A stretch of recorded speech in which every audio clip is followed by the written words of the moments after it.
দুই একজন দেখি ফেসবুকে স্ট্যাটাস দিচ্ছে বিদায় বাংলাদেশ, এয়ারপোর্টে যেয়ে টার্মিনাল থেকে একটা ছবি তুলে বাড়ি যেয়ে ফেসবুকে স্ট্যাটাস দিচ্ছে বিদায় বাংলাদেশ, অথচ বাড়ি থাকে। বুদ্ধি, শয়তানি বুদ্ধি।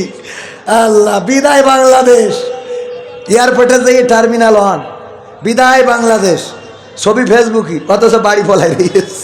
পুলিশ যেই দেখে বাড়ি।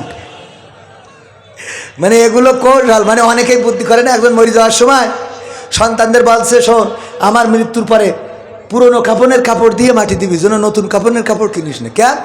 বলছে এটা একটা কৌশল, এটা একটা বুদ্ধি। কি বুদ্ধি? আরে বাবা এটা বুদ্ধি অত শুনতে না, আব্বা না বললে হবে না। বলছে শোন, আমি যত নাফরমানি করেছি মারা যাওয়ার পরে আল্লাহ ধরি বাটাম টানবে, এটা ঠিক। আমার নাফরমানির তো শেষ নেই, তো সুতরাং একটু বুদ্ধি খাটাইতে হয়, সব জায়গায় বুদ্ধি করে চলতে হয়। কি? তো পুরনো কাপড়ের কাপড় দিয়ে যদি আমারে কবর দিস, তাইলে ফেরেশতা এসে জিজ্ঞেস করবে মান রব্বুকা মান দিনুকা মান নাবিউকা। আমি বলবো আমি আর এই প্রশ্নের উত্তর কতবার দেব, আর কতবার দিতে হবে আমার? তো ফেরেশতারা বলবে কেন? আমি কাফনের কাপড় দেখাই, বলবে কাফন দেখি বোঝা যাচ্ছে না যে আমি কি আজকের লাশ? কাপড়ের কাপড় পুরনো হয়ে ছিঁড়ে জাতি গেল, আবার এসে জিজ্ঞেস করো। মানে শয়তান যারা, এদের শয়তানি বুদ্ধি ছাড়া আর কিছু খুঁজে পাবেন না। স্ট্যাটাস দেশে যে বিদায় বাংলাদেশ, বাড়ি বসে রয়েছে। তুই চলি যাইতে লেখ। ওগো আমার ভাইয়েরা, পুরুষদের থেকে মা বোনরা বেশি না কম? ওই যে সামনে দিয়ে যাচ্ছে আর যাচ্ছে আর যাচ্ছে আর যাচ্ছে, যাইতেই থাকে। মা বোনরা শুধু মাহফিলে আসে নাই, রাস্তায় দেখলাম অনেকে আবার সাজু গুজু করে এসেছে। বলেন সুবহানাল্লাহ। ও নাউজুবিল্লাহ, আমার ভুল হয়েছে। আছে না নাই? বলবেন হুজুর আপনি দেখিছেন, তাহলে তো চোখের সামনে পড়ে না। যদি বলি দেখিনি তাহলে মিথ্যা বললাম, তবে ইচ্ছা করি দেখিনি, চোখের সামনে পড়িয়েছে। কথা বোঝেননি? ইচ্ছা করে দেখা যাবে? আবার ওই আজান দিয়ে তাকায় থাকলেও হবে না। যে বলিছে একবার দেখলি ক্ষমা, 2বার দেখলি ক্ষমা, 3বার দেখলি ক্ষমা, 4 নম্বরে আর ক্ষমা নেই। তো একবারে একেবারে 3বারের তা মেরি দিলেন না, যা কাজা ছিল আর আগামীতে যা দেখবেন একবারে শেষ হবে। ওগো আমার যুবকেরা, আমার মা বোনেরা যারা সাজুগুজু করেন তাদেরকে বলতে চাই, আল্লাহ বলেছেন ওয়াকারনা ফি বুয়ুতিকুন্না ওয়ালা তাবাররাজনা তাবাররুজাল জাহিলিয়াতিল উলা। ওগো নারীরা পর্দার মধ্যে থাকো, জাহিলি যুগের মেয়েদের মতো সাজুগুজু করে নিজেদেরকে প্রদর্শন করে বেড়ায়ও না। কথাটা কার? কথাটা কার? আল্লাহ বললেন সাজুগুজু করবা না, নিজেদেরকে দেখায় বেড়াবা না। আর আমার মা বোনেরা এখন সিদ্ধান্ত নিয়েছে, আল্লাহ ভাতও খাবো মুড়িও খাবো। ভাতও খাবো, বোঝেননি মনে হয় আমার কথা। সভাপতি জনাব আলহাজ মুক্তার আলী বিশ্বাস সাহেব, উনি বলল তোমাদেরকে একটু পিকনিকে নিয়ে যাব গদখালিতে, আমার সাথে 10 জন যাইতে পারবে। উনি 10 জনরে দাওয়াত দিয়েছে, আমরা 10 জনের জায়গায় এমনি সেমনি করে 20 জন হয়ে গেছে। সভাপতি জানে যে 10 জনরে ডাকলে 20 জন হবে, কারণ সে প্রভাবশালী মানুষ।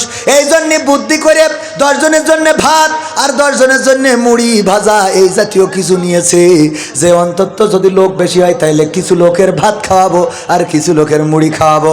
আমার কাছে জিজ্ঞাসা করছে কবির বিন সামাদ, আপনি কি খাবেন, মুড়ি খাবেন না ভাত খাবেন? আমি বললাম ভাত খেয়ে তারপর মুড়ি খাবো। বেকায়দা না? উনি বাঁচাতে চান যে যদি কেউ ভাত খায় তাইলে মুড়ি খাওয়াবো না, আর কেউ মুড়ি খাইলে ভাত খাওয়াবো না। বলে দিলাম ভাত খেয়ে তারপর ওই যে ডাক্তারের কাছে যে জিজ্ঞেস করছে না, ডাক্তার বলেছে যে শোনেন আপনার যে শরীরের কন্ডিশন, আপনি এখন থেকে সকালে 1টা, দুপুরে 2টা, রাত্রে 2টা রুটি খাবেন। তা বলছে হুজুর ডাক্তার সাহেব ভাত খাওয়ার আগে না খাওয়ার পরে? বলছে শয়তান তোর ভাত খাওয়াবে না বলেই তো বলছি রুটি খাতে। ও খাওয়ার আগে না পরে হিসেব করতেছে রুটি খাবে। ওর বেকায়দা অবস্থা হয়েছে বলেই তো একটু কন্ট্রোল করে দিচ্ছে যে 1টা রুটি 2টো রুটি 2টো রুটি। ও বলছে ডাক্তার সাহেব ভাত খাওয়ার আগে না পরে? কথা বোঝেননি? হ্যাঁ 4টার মধ্যে আমি যদি শেষ করতে পারেন করে দিই। আমারও কষ্ট আছে শুনে, আমার বলবো আর একটু। হ্যাঁ 4টে পর্যন্ত তো ভালো করে বুঝেন, আমি টাইমের ব্যাপারে খুব অ্যালার্ট। আমার খাতি দেন না দেন টাইমটা ঠিক রাখ, আমার 2টা জিনিস ঠিক রাখতে হবে। একটা হলো আর্থিক বিষয় আর একটা হলো টাইমের বিষয়। এই দুটোরে জীবনে যে গুরুত্ব দিতে পারিনি সে জীবনেরই গুরুত্ব দিতে পারিনি। বোঝেননি? সময় মানেই তো জীবন।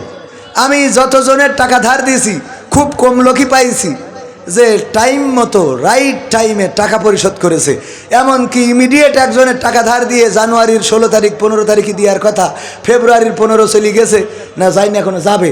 আমি চাইছি, বলছে ভাই চাপ দিয়েন না, আমি লাইন মতো করি দুবানে আমার সাথে। তাই আর একজনের টাকা ধার দিয়েছে 2 লাখ, দিতে লাস্টে 5,000 বলছে, ও 5,000 তো দেবো না, এমন আছে কলা বেচা টাকা, কি কবেন টুকটাক করে। এই জন্যে এই জায়গাগুলো গুরুত্ব দেওয়ার দরকার আছে না নাই? লেনদেনে যার স্বচ্ছতা নাই, সেই ব্যক্তির জীবনের কোনো স্বচ্ছতা নাই। যদি সে দাড়িওয়ালা হয়, হুজুর হয়, ইমাম হয়, মাওলানা হয়, মৌলবী হয়, তাও একই অবস্থা। আর টাইমের যে সচেতন না, সে জীবনকে গুরুত্ব দিতে পারে না। ওগো আমার মা বোনেরা, সাজুগুজু করবেন। আল্লাহ রাব্বুল আলামিন বললেন, ওগো নারীরা তোমরা সাজুগুজু করো না, পর্দার মধ্যে থাকো।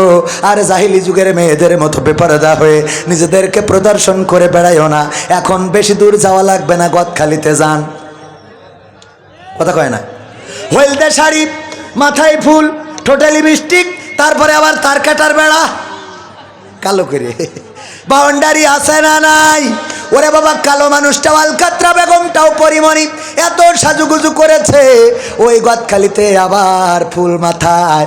এইগুলো দেখার জন্য আমার যুবকেরা যায়, ওই দেখে মাথা নষ্ট হয়ে যায়। আব্বা বিয়ে দে, বিয়ে দে, বিয়ে দে।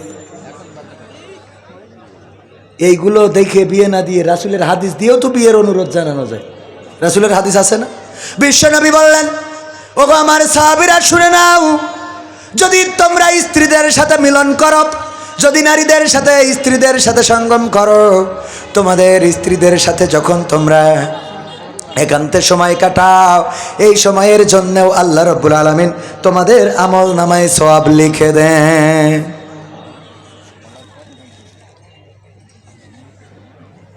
বোঝেননি? সাহাবীরা একটু লজ্জা পেয়েছে, হুজুর স্ত্রীদের সাথে মিলন করলে সওয়াব, এটা কেমন কথা? আল্লাহর নবী বললেন, লজ্জা পাওয়ার কিছু নাই। ওগো সাহাবীরা, এই অপরাধটা, এই কাজটাই যদি তোমরা তোমাদের স্ত্রীর বাইরে পরনারীর সাথে করতে, তাহলে আল্লাহ গুনাহ দিতেন কিনা? সাহাবীরা বলল, আলবত গুনাহ দিতেন। শুধু তাই নয়, এই অপরাধ করার কারণে দুনিয়ার শাস্তি হলো মাজা পর্যন্ত গেড়ে দাও, তারপরে ইট পাথর নিক্ষেপ করে সঙ্গে সার করে দাও।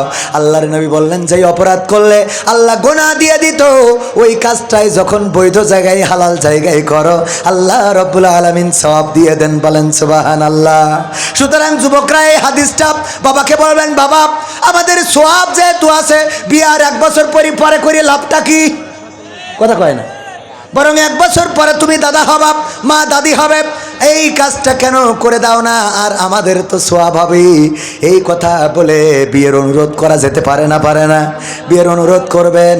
ওগো আমার মা বোনেরা, আর আপনারা যে চেহারা দেখান, আলকাতরা বেগম পরিমণি সাজেন, এই সাজার পরে কিন্তু বাসরের পরে আস্তে করে 3 রাত 5 রাত 7 রাত 1 মাস 2 মাস, তারপরে সম্পর্কে ফাটল ধরে যায়। বলেন ঠিক কিনা? ঠিক না বেঠে? কারণ কি?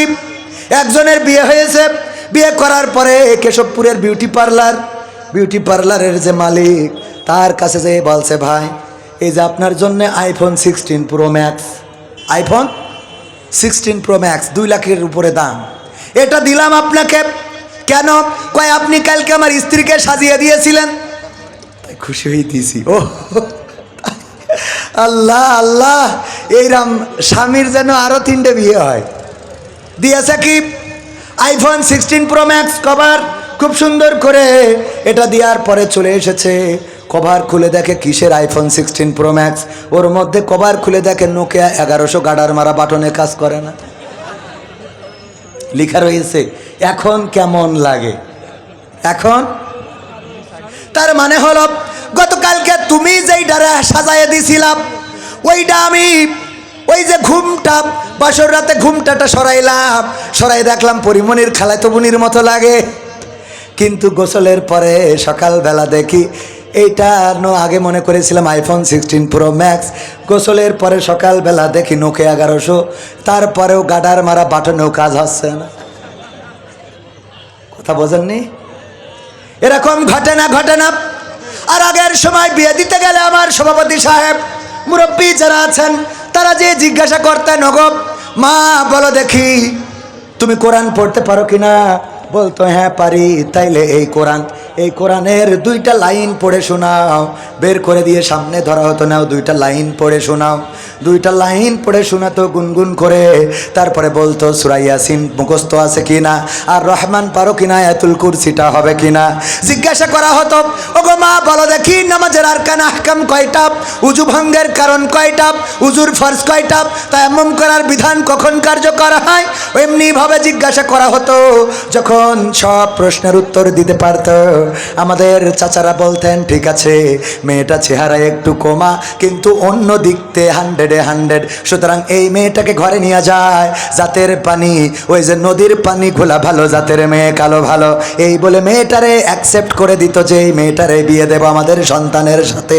আর এখনকার জামানায় মুরব্বীরা তো দেখতে যাওয়ার সুযোগ নাই, আমার ইয়াং যুবকেরা যাবে, তরুণ কিশোরেরা যাবে, আর সাথে নাই ভাবিদেরকে অথবা বোন বান্ধবীদেরকে নিয়ে যায় মেয়ে দেখার জন্যে। যাওয়ার পরে মেয়েটারে জিজ্ঞাসা করে, বলে এই তোর ভাবিরে জিগা। আমার কই ভাই জিজ্ঞেস করেন, আমি অ্যাকশন মেরি কই ভাবি আপনার টিকটকে ফলোয়ার্স এখন কত? ঠিক না বেঠে? টিকটকে ফলোয়ার্স কত? ফেসবুকের রিলসে ভিউজ কেমন হয়? মনিটাইজেশন কি করা আছে? আপনি কি টিকটক করতে পারেন? আপনি কি কাপল ভ্লগ করতে? কাপল ভ্লগ বোঝেন না?